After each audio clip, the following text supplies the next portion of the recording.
Selamat datang kembali di podcast Satu Langkah. Ini merupakan episode pertama setelah kita kemarin sempat kenalan di episode sebelumnya, episode ke-0. Episode ke-0 itu kemarin kita bahas tentang kenalan. Untuk episode pertama ini, kita coba untuk bahas tentang kehidupan. Kan agak keren itu kehidupan. Kehidupan apa yang dimaksud? Ya, nggak tahu. Yang penting kita bahas aja dulu dah. Nanti kesimpulannya the death of author. Kalian simpulkan lagi. Saya cuma kasih gambarannya. Kita sama-sama manusia. Kita lahir sama-sama dari perut mak kita sendiri-sendiri. Saat kita lahir, ya kita dibebani tentang semua apa yang ada di dunia ini yang memang dibebankan kepada manusia. Ibaratnya gini, saat kita lahir, Tuhan berkata, inilah hidupmu. Ya ini hidupmu. Kamu yang menentukan hidup ini. Kamu bisa memilih. Kamu nanti bagaimana. Memang sih, nggak ada yang bisa memilih lahir dari siapa, lahir jenis kelaminnya apa. Semua itu memang takdir Tuhan. Tapi kita tetap bisa memilih mau melakukan apa. Oke, kita nggak bisa memilih kita lahir dari keluarga miskin, keluarga kaya, keluarga sederhana, keluarga yang suka hura-hura. Ya itu memang takdir Tuhan. Mau gimana lagi? Setiap orang punya takdirnya masing-masing. Tapi tetap kita bisa memilih besok kita mau melakukan apa. Yang menentukan besok kita melakukan apa ya kita sendiri. Nggak ada campur tangan orang lain itu. Orang lain cuma memberikan masukan. Keputusan tetap ada di diri kita sendiri. Hidup ini sebenarnya pilihan. Kita mau ngapain, ketemu siapa, bangun jam berapa, setelah bangun mau ngapain, pagi mau kemana, sampai sore ketemu siapa, ngelakuin apa, malam mau ngapain, jalan-jalan, terserah. Itu pilihan kita. Termasuk mau sukses atau enggak, ya itu sebenarnya juga pilihan. Pilihan siapa? Ya pilihan kita sendiri. Yang pasti sih, hukum sebab akibat itu pasti ada. Jadi sebabnya kita melakukan apa, akibatnya nanti kita besok yang mendapatkannya. Ibaratnya gini, kita kembali tadi ke mandat hidup tadi ya. Ibarat sebuah mandat, entah kita memegang mandat kehidupan itu tadi, mau buat apa, itu terserah kita.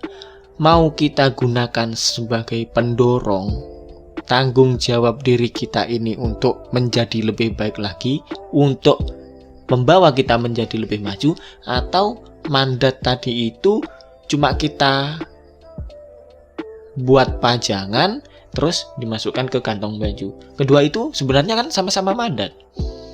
Cuma yang membedakan, yang satu menggunakan mandatnya untuk perkembangan dirinya sendiri, yang satu menggunakan mandatnya ya cuma buat pajangan. Yang penting dia bisa hidup, selesai, mandatnya taruh kantong baju. Yang pasti dua orang ini berbeda tetap, tapi sama-sama punya mandat tentang kehidupan dari Tuhan. Percaya, pokoknya kita harus percaya bahwa semua yang ada di sekitar kita ini adalah pendukung dan penghambat mandatmu tadi.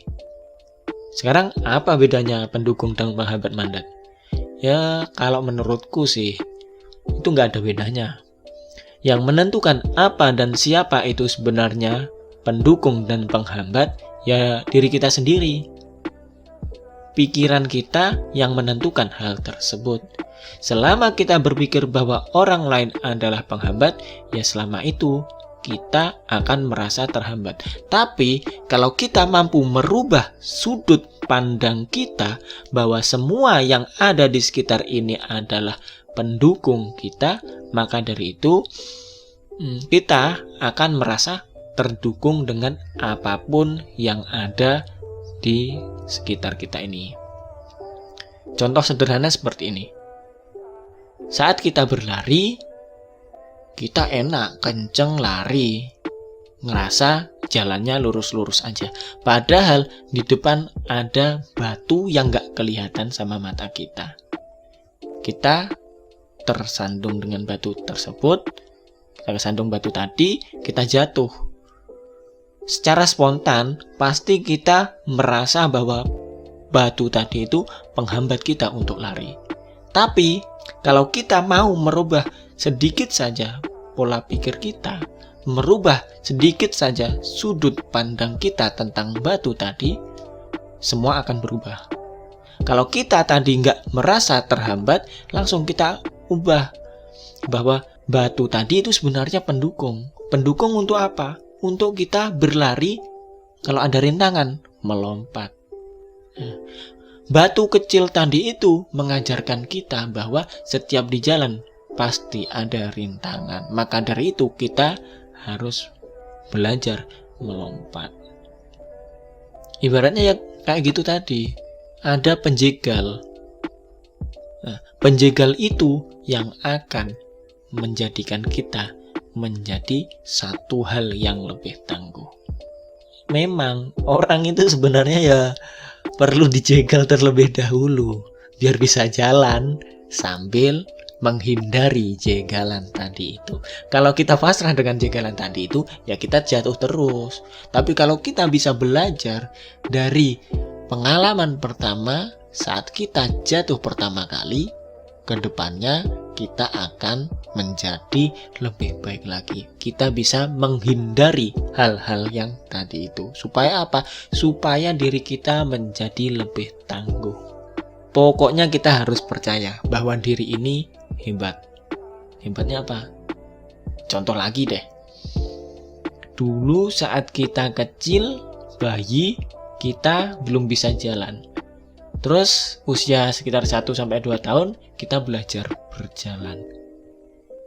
Kita sering jatuh, nangis pasti sudah.